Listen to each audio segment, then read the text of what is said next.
이번 한 달 제가 교회를 이렇게 주제로 정하고 설교를 하고 있습니다.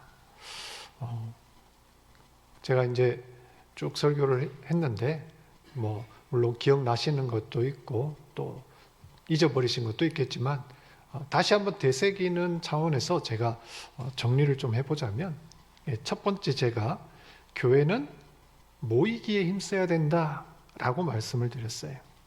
이 모임을 통해서 하나님의 백성다운 공동체로 또 우리의 정체성과 특징이 확보되기 때문에 그렇습니다. 모여야 믿음이 자랄 수 있고 공동체를 통해서 사랑을 배울 수 있고 하나님 백성답게 살아간다라고 말씀을 드렸죠. 지난주에는 그러면 교회는 모여서 뭐 하는가? 어떤 모습을 가져야 진짜 참된 교회인가? 라고 했을 때 교회는 말씀, 기도, 예배와 교제가 골고루 균형을 이루어야 된다 라고 말씀을 드렸죠. 그리고 교회는 나와 너, 이 경계를 허무는 사랑의 공동체다 라고 말씀을 드렸고요. 또 교회는 날마다 성장하는 생명이 있는 공동체다 이렇게 말씀을 드렸어요. 근데 이 모든 교회의 참모습, 이 모습을 가지려면 전제 조건이 하나 있는데 그것은 뭐라고 했죠? 성령 충만이다. 성령께서 이끄시는 교회가 이러한 교회의 참모습을 지닐 수 있다라고 제가 말씀드렸어요. 자, 오늘은요, 교회 3부작 중에 세 번째, 제가 괜히 이러니까 좀 이상하네요, 그죠? 자, 제목이 흩어지는 교회입니다. 모였다가 그 안에서 뭔가를 했는데 이제는 흩어져야 된다라고 이야기를 하네요. 언뜻 들으면 제가 앞서 설교한 그 내용, 그 제목과는 굉장히 모순이 됩니다. 모이기에 힘쓰라고 해놓고 바쁠 때도 슬플 때도 심지어 환난과 핍박이 있더라도 모이는 것이 교회의 본분이고 본질이다 그렇게 말씀을 하셨으면서 왜 오늘은 또 갑자기 흩어지라고 하는 겁니까? 뭉치면 살고 흩어지면 죽는다고 했는데 잘 뭉쳐 있어야 세상의 영향력도 더 발휘하고 하나님이 주신 뭔가 큰일 하려면 사람이 많이 필요하잖아요. 덩치가 있어야 되잖아요.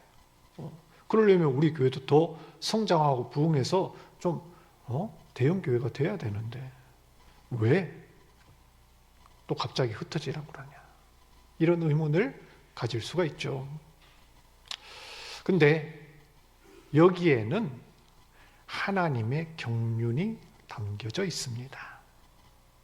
하나님께서 교회를 통해서 세상을 구원하고자 하시는, 세상을 충만하게 하시는, 교회를 온전케 하시는 비밀이 담겨져 있습니다. 하나님께서 이 땅 가운데 자기 백성을 택하시고 또 하나님의 공동체인 교회를 세운 이유가 무엇일까요? 여러분은 왜 교회를 다니십니까? 구원 받으려고? 하나님께 영광 돌리려고? 하나님께 복 받으려고? 다 맞습니다. 하나님께서는 죽어가는 우리, 멸망해야 될 우리를 불쌍히 여겨 구원해 주셨습니다. 그래서 교회는 무슨 공동체예요? 구원받은 성도들의 모임입니다.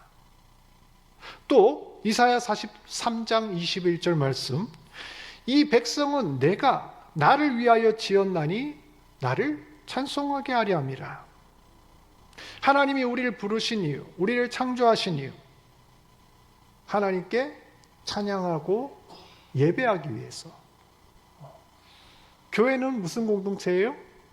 예배 공동체입니다. 또 여기 계신 모든 분들 복 받기를 원하시죠. 아멘? 네.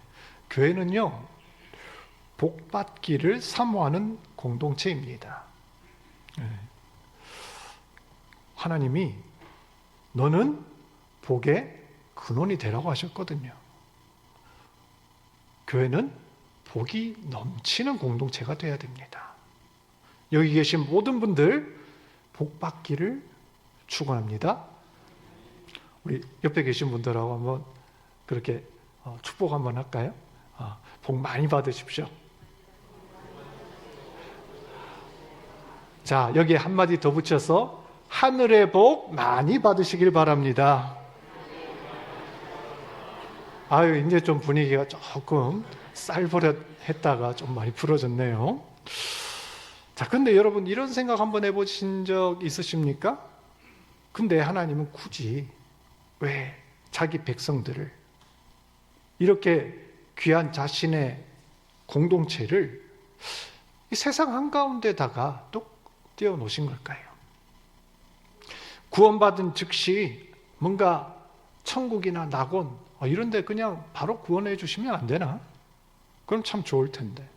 뭐 그게 아니라도 참 이런 뽁짝뽁짝 사람 많은 데 말고 참 경치 좋은 산 위나 뭔가 특별한 장소, 어떤 뭐 그런 공동체 딱 거기에 우리를 모아서 복 주시고 사랑도 하게 하고 신앙생활하면 참 좋을 텐데 굳이 이 어지러운 세상 가운데 악한 죄인들과 함께 살면서 고생하고 핍박받고 유혹받는 그런 환경 가운데 왜 우리를 던져 두셨을까?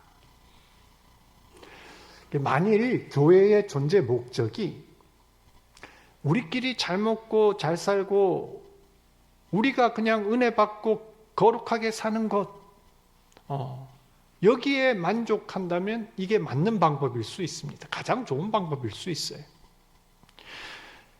실제로 교회를 향한 하나님의 뜻 이거를 오해한 몇몇 사람들은요 실제로 이렇게 삽니다.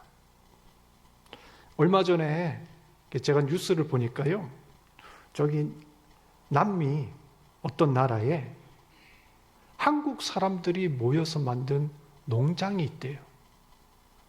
근데 그 농장이 그냥 농장은 아니고 뭔가 수상해서 조사를 해봤더니 어떤 교주가 이 신도들을 데리고 한국에서 집단 이민을 해가지고 거기 왕국을 만들어 놓은 거죠.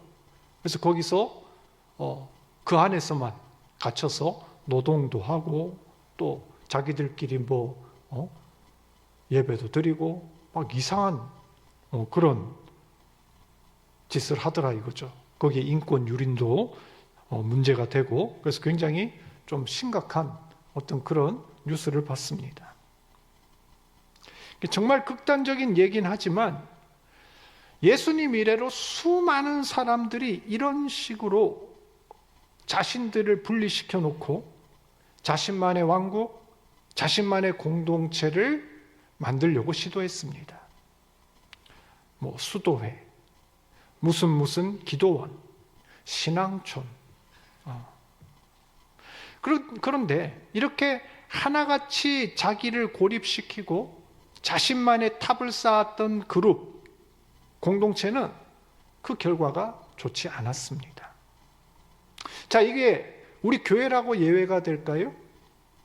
오늘날 우리 한국 교회가 왜 비난을 받아요? 왜 좋은 평가를 듣지 못하고 있죠? 사람들로부터 자기들끼리 모여서 있다는 거죠. 배타적이고 이기적이다 그런 오해이기도 하고 일견 사실이기도 하죠. 밖으로 나가지 않고 자꾸 안으로 가두고 모으고 쌓고 이게 하나님의 뜻이 아니란 거예요. 그렇습니다. 하나님께서 이 땅 한가운데 교회를 세우신 데는 이유와 목적이 있습니다. 때문에 엄밀히 말해서 그냥 이렇게 폐쇄적으로 우리끼리 잘 살자라는 이런 공동체는요, 사실 제대로 된 교회라고 할 수가 없습니다. 그렇다면 하나님께서 이 땅에 자기 백성, 자기 공동체 교회를 여기에 세워두신 이유가 뭘까요? 그것은 이 교회를 통해서 다른 믿지 않는 사람들, 이 세상을 구원하게 하시려고, 세상에 복음 전하기 위해서 여기에 우리 교회를 두셨다는 겁니다. 그렇기 때문에 교회는요, 절대로 닫혀 있으면 안 됩니다. 전문이 열려 있어야 돼요. 끊임없이 바깥으로 확장해야 합니다. 그렇기 때문에요, 교회는 두 가지 구조가 다 있어야 돼요. 첫째는 교회를 중심으로 모이고 하나님의 백성들이 예배하고 말씀 듣고 기도하고 사랑하는 그 아름다운 공동체를 이루는 모습이 필요하죠. 근데 반대로 교회 바깥으로 나가서 세상에서 하나님을 전하고 증거하고 삶과 행동으로 실천하는 그 선교적 삶의 교회 역시 모이는 교회만큼 중요하다는 것이죠. 전자를 이렇게 자꾸 모인다, 중심을 기준으로 모인다고 해서 구심적인 교회, 모이는 교회 이렇게 부른다면, 후자는 나가는 교회, 원심적인 교회, 흩어지는 교회, 선교적인 교회, 이렇게 우리는 부를 수가 있습니다. 하나님은 언제나 자기의 사람들을 부르실 때요, 그 사람한테만 복 주시려고, 그 사람들만 잘 먹고 잘 살게 하시려고 특정 개인, 특정 집단만을 목표로 부르신 적이 없습니다. 타인을 위해, 모두를 위해, 세상을 위해 부르시고 세상을 향해 보내십니다. 예를 한번 들어볼까요? 하나님께서 아브라함을 부르셨을 때 그에게 뭐를 주셨어요? 뭐를 주셨어요? 우리 아까 인사했는데, 복 주셨잖아요. 복을 주셨어요. 너와 내 집이 복을 받으리라. 근데 너와 내 집만 복을 받을 거야, 이렇게 말씀하셨나요? 아니에요. 너로 인하여 땅의 모든 족속이 복을 받으리라. 이를 통해 알 수 있는 것은, 하나님께서 그를 불러 복 주신 이유는 아브라함 개인에게 복 주실 그 목표가 아니라, 아브라함을 복의 통로로 해서 어떻게 해요? 모든 족속, 모든 사람, 온 세상으로 그 복을 뻗어나가게 하기 위해서 아브라함을 부르셨다는 거죠. 그게 하나님의 은혜요, 구원이라는 것입니다. 또 예를 들어볼까요? 출애굽기 19장에 보면요, 하나님이 이번에는 그룹으로 부르십니다. 스케일이 커졌어요. 이스라엘 족속, 이스라엘 민족을 통째로 부르세요. 그러면서 너는 내 백성이야, 너는 내가 택한 족속이야, 이렇게 복을 주시는데요, 그 언약을 맺을 때 하나님이 모세를 통해 말씀하시는 것이, 내가 너희를 부른 이유가 있는데 그거는 너희가 내게 대하여 제사장 나라가 될 거야 라고 말씀하셨다는 겁니다. 여러분, 제사장이 어떤 직분이에요? 온 백성을 대표해서 대신 제사 드려주는 사람입니다. 하나님 뜻을 전달하는 사람입니다. 그렇다면 하나님이 이스라엘 백성을 택한 이유가 뭐예요?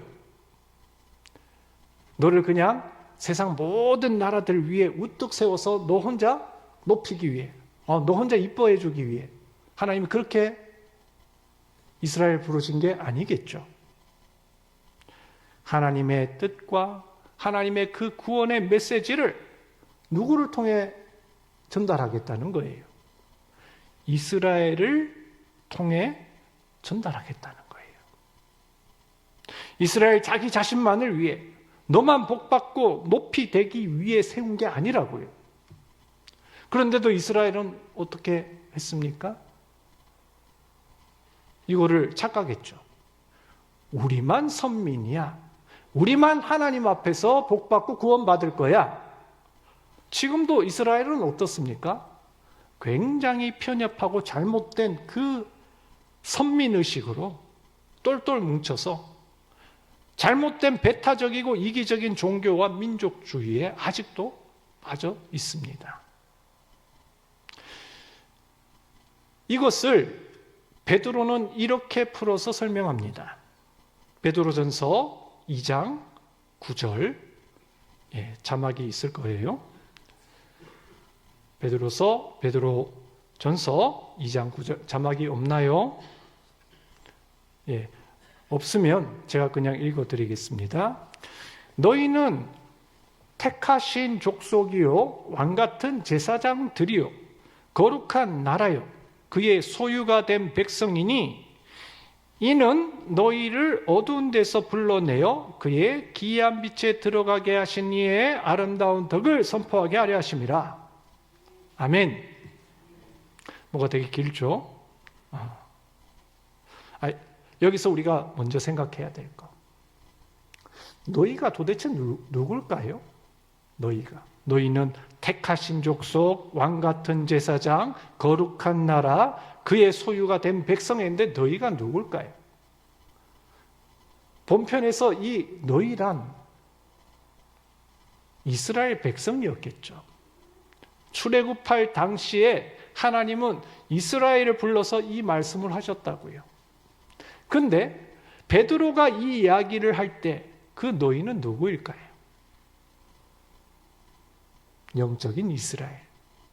하나님께 택함받아, 하나님께 구원받아, 하나님 앞에 서 있는 우리들, 즉 교회를 가리킨다는 겁니다. 그런데 이 교회가 바로 왕같은 제사장이고 거룩한 나라고 소유된 백성인데 그 교회를 세상 가운데 불러내어 세우신 목적이 있다는 거죠. 그 목적이 무엇입니까? 그 뒤에 나오는 긴 이야기. 그의 기이한 빛에 들어가게 하신 이의 아름다운 덕을 선포하려 하심이라. 목적이 뭐라고요? 너 잘 먹고 잘 입고 잘 살고 너에게 복 주려고가 아니라 너를 그렇게 불러내어서 그렇게 아름답게 만들고 그렇게 복 주시고 한 이 모든 일을 이루신 그 사람, 그 기이한 빛에 들어가게 하신 그 이의 아름다운 덕을 어떻게 한다고요? 선포한다 했습니다. 그 선포의 대상이 누굴까요? 당연히 그 덕을 알지 못하는 사람들, 하나님을 알지 못하는 이들, 세상을 향한 선포겠죠. 쉽게 말해 하나님께서 우리를 구원하시고 교회를 세우시고 여러분들을 이 자리에 부르신 이유는 그냥 가만히 주일 예배 한번 드리고 참 마음의 평안을 얻고 그냥 행복하게 내 삶 그대로 사는 그걸로 만족하라는 게 아니라는 것입니다. 어떻게 하라고요? 선포하라는 것입니다. 세상에 나가라는 것입니다. 특별한 사명을 여러분께 맡겨주신 겁니다.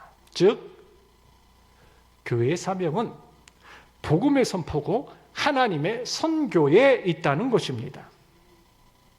이것은 사도행전 1장 8절에서도 확인할 수 있죠. 자, 사도행전 1장 8절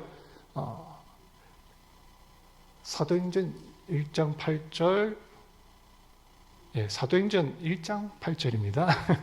자, 1장 8절 우리가 뭐 다들 기본기가 있으신데 이 정도는 외워주셔야겠죠. 그죠? 자, 사도행전 1장 8절 준비, 시작. 오직 성령이 너희에게 임하시면 너희가 권능을 받고 예루살렘과 온 유대와 사마리아와 땅끝까지 이르러 내 증인이 되리라 하시니라. 아멘. 사도행전 1장 8절 말씀. 훌륭하십니다.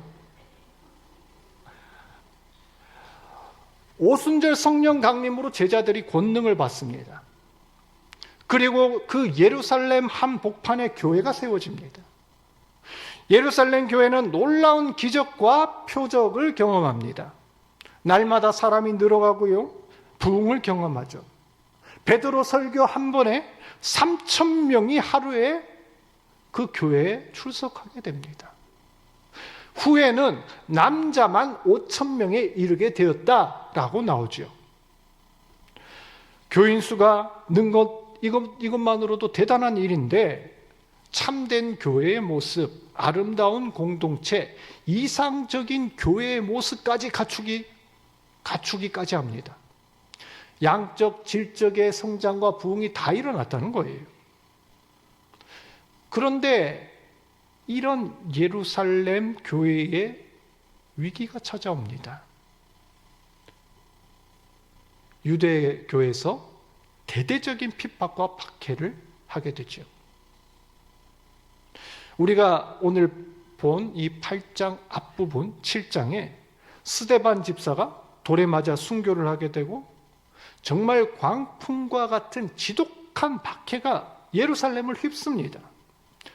이때 맹활약했던 사람이 누구예요? 사울. 그 훗날 그 위대한 선교사, 이방인의 사도였던 바울이 이때 엄청난 활약을 하게 되는데요. 그 활약이 어찌했는지 오늘 본문의 3절을 보시면 사울이 어떻게 했다고요? 교회를 잔멸했대요. 잔멸은요, 철저히 파괴하다, 말살하다라는 뜻이에요. 요즘 시쳇말로 씨도 남기지 않았단 말이에요.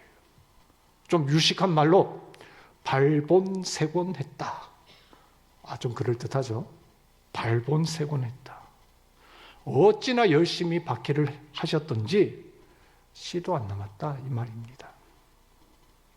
그래서 나중에 바울이 나는 죄인 중에 괴수요 라고 이렇게 고백을 하는데, 그게 그냥 겸손하려고 한 말이 아니라 진짜 이 사람은 죄인 중에 괴수였어요. 지독하게 교회를 핍박하고 사람을 죽이는데 앞장섰습니다. 아무튼 그 결과가 뭡니까? 교회가 어떻게 됐어요? 흩어지게 되었어요. 1절 후반절 한번 보시면 그 동그라미, 성경의 동그라미 뒤에 있을 거예요. 같이 한번 읽어볼까요? 시작. 예루살렘에 있는 교회에 큰 박해가 있어 사도 외에는 다 유대와 사마리아 모든 땅으로 흩어지니라 했습니다. 이전까지 예루살렘 교회는 아무 문제가 없었습니다. 잘 모이고요, 날마다 부흥 성장했고요, 심지어 내부의 그 모습조차 아름답고 은혜 충만, 사랑 충만이었습니다. 하지만 뭐가 문제였을까요? 어째서 이런 핍박과 환난이 아름다웠던 이 공동체 예루살렘 교회에 덮치게 된 걸까요? 다시 한번 우리 아까 암송했던 사도행전 1장 8절, 오직 성령이 너희에게 임하시면 너희가 권능을 받고 예루살렘과 온 유대와 사마리아와 땅끝까지 이르러 내 증인이 되리라 하시니라. 어떻습니까? 하나님 명령이 뭐예요? 성령이 임하시고 권능을 받고 그 이후에 예루살렘과 온 유대와 사마리아와 땅끝까지 가라는 겁니다. 그리고 그곳에서 내 증인이 되라 명하였습니다. 근데 이 초대교회 예루살렘 교회가 성령을 받고 권능을 받는 데까지는 좋았는데 계속 어때요? 예루살렘까지만 머물렀던 거예요. 주여, 여기가 좋사오니 우리 교회 짱이야. 다른 데 가봐야 별거 없어. 그 한 틀에 갇혀버렸던 거죠. 아마 그 교회가 너무 잘 되니까 그 상태에 만족했을 수도 있죠. 심지어 사도행전 6장을 보면요, 그 완고한 제사장 무리들까지 회개하고 복음을 받아들였다, 이런 내용이 나오거든요. 그랬더니 야, 이제 조금만 더 하면 우리가 이 예루살렘 다 먹겠구나. 이제 우리 교회가 탑을 찍었어. 생각했을 수 있겠죠. 그게 아니면 먼저 예루살렘을 다 복음화시키고 그 다음 단계로 유대 지역을 넘어갔어. 그리고 또 우리 유대 지역을 다 복음화시키면 다음은 가까이 있는 사마리아로. 이게 순차적으로 차근차근 하자. 모든 일엔 순서가 있잖아. 지금 우리는 그런 역량이 아니야. 지금은 집중을 해야지. 집중과 선택을 해서 우리가 할 수 있는 가장 잘하는 거, 우리의 역량 안에서 할 수 있는 거, 이 선교를 국내 선교해야지. 우리 지역 선교만 해야지. 이런 생각을 했을 수도 있겠죠. 더 나가서 왠지 심리적인 거리감, 거부감이 있었을 수도 있습니다. 아니, 정통 혈통인 우리 유대인이 어떻게 사마리아, 물론 복음 안에서 하나님이 다 저 사람도 품으라고 했지만 좀 그래? 저 외노자들, 저 노숙인들, 거기에 은사 받은 사람들이 가서 할 거야. 근데 나는 좀 안 맞는 것 같아. 이렇게 미뤘을 수도 있겠죠. 지금 우리가 그거 할 때는 아닌 것 같아. 먼 미래에 누군가 다른 사람이 선교를 하겠지만 그거는 하나님이 우리에게 맡겨주신 목은 아닐 거야. 이렇게 핑계댔을 수도 있겠죠. 자, 이 이야기가 다 낯설게 들리지는 않지요. 조금만 고치면 다 우리의 이야기입니다. 원인이 어쨌든 하나님은 예루살렘 교회를 그대로 내버려 두지 않았습니다. 큰 박해를 사용하셔서 1절처럼 사도를 비롯한 소수의 지도자들만 제외하고는 다 흩어지게 만들어버렸습니다. 교회를 핍박하고 죽이려던 그 세력들이 어떻게 생각했을까요? 이 빌어먹을 예수쟁이들. 나사렛 이단의 잔당들 이제 없어졌구나. 완전히 끝장났구나. 통쾌하게 생각했을 것입니다. 이제 우리 권위에 덤벼들 세력이 없어졌구나. 안도했을 겁니다. 하지만 어땠습니까? 그 흩어진 교회는 힘을 잃고 비실비실하다가 사라질 것 같은데 죽지 않았습니다. 오히려 흩어진 곳곳에 더 교회가 늘어나게 되고 이 사건을 계기로 예루살렘의 경계를 넘어서 유다의 경계를 넘어서 사마리아까지 땅끝까지 복음이 전파되는 놀라운 역사의 발단이 됩니다. 여러분 혹시 들불 번지는 거 본 적 있으십니까? 옛날 시골에서는 일부러 불을 이렇게 놔서 태우기도 하는데 바람이 훅 불면 그 불이 어때요? 순간적으로 싹 없어져요. 오, 불이 꺼졌네? 해서 그 앞을 딱 가보면 어떻습니까? 그 불이 사그러들었는데 오히려 더 어떻게 돼 있어요? 쫙 퍼져 있는 걸 보아요. 교회의 생명력이 이와 같습니다. 핍박은 잠시 교회를 멈출 수는 있지만 잠시 약하게 보이도록 위축시킬 수는 있지만 사실은 더 강하게 만들고요. 더 성장하게 만듭니다. 교회는 박해와 어려움을 먹고 자란다. 라는 이야기가 있죠. 하나님께서는 세상 권세, 심지어 교회를 핍박하는 악한 자들까지도 복음의 도구로 사용하신다는 사실을 믿으시길 바랍니다. 하나님의 계획은 그만큼 놀랍습니다. 또 흩어진 교회, 하나님께서는 흩어진 교회를 통해서 이 복음이 예루살렘에서 유대로, 유대에서 사마리아로 번지게 하셨는데 4절을 보시면 우리 4절 같이 한번 쭉 읽어볼까요? 4절 말씀 시작. 흩어진 사람들이 두루 다니며 복음의 말씀을 전할세 빌립이 사마리아 성에 내려가 그리스도를 백성에게 전파하니. 아멘. 빌립이요 사마리아로 내려가 그리스도를 전파했다 나옵니다.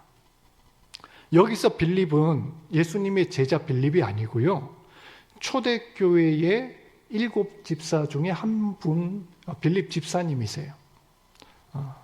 여기서 우리가 알 수 있는 것, 하나님의 선교 역사에는 어떤 특정한 직책, 인물, 목사나 선교사 이런 사람만 전도하고 선교하는 게 아니었다는 거예요. 모든 그리스도인들 구원받은 백성이라면 누구라도 해야 하고 하나님께서는 이 헌신된 사람들을 모두 사용하셨다는 거죠. 원래 집사는 우리 다들 잘 아시겠지만 교회에서 무엇을 담당했어요? 구제와 교회 살림, 재정을 맡아보던 그런 직분입니다. 빌립 집사님도 아마 이 예루살렘 교회 안에만 남아 있었다면 그 일을 하셨을 거예요. 하지만 흩어진 교회에서는 어떻습니까? 훨씬 다양한 역할, 내가 생각하는 그 이상의 것, 전도하고 말씀을 가르치는 그 일을 평신도였던 빌립 집사님이 이 일을 하셨다는 거예요. 그 결과 빌립은 위대한 전도자가 됩니다. 사마리아 교회의 개척가가 되었습니다. 이처럼 흩어진 교회에서는 하나님께서 더 많은 능력을 부어주시고 더 많은 일들, 다양한 사역과 경험을 하게 하신다라는 그 사실을 우리가 알게 됩니다. 이 빌립 집사님이 전한 이 사마리아에는 어떤 일이 일어났을까요? 사마리아는 유대와 상극인 지역입니다. 유대인은 사마리아를 멸시하고 사마리아 사람들은 유대인을 증오하죠. 마치 오늘날 이 이스라엘하고 팔레스타인 이런 관계로 생각하시면 딱 맞을 거예요. 근데 빌립은 유대인이었거든요. 이 유대인이 다른 곳도 아닌 그 사마리아에 들어갑니다. 쉽게 말해서 지금 한참 전쟁 중인 그 가자 지구 안으로, 팔레스타인 그 지구 안으로 유대인이 그것도 낯선 사람이 자기의 다른 종교를 전하기 위해 지금 찾아갔다는 겁니다. 빌립이 그곳에 평화의 복음, 화해의 복음을 들고 왔을 때 놀라운 일이 벌어집니다. 예루살렘 교회에 부어졌던 하나님의 성령의 은혜가, 구원의 은혜가 동일하게도 사마리아 지역에 부어졌던 것입니다. 그래서 그 결과 8절 말씀, 8절에 뭐라고 되어 있죠? 큰 기쁨이 넘치게 되는 놀라운 역사를 보게 됩니다. 사랑하는 성도 여러분, 복음이 전파되는 곳에,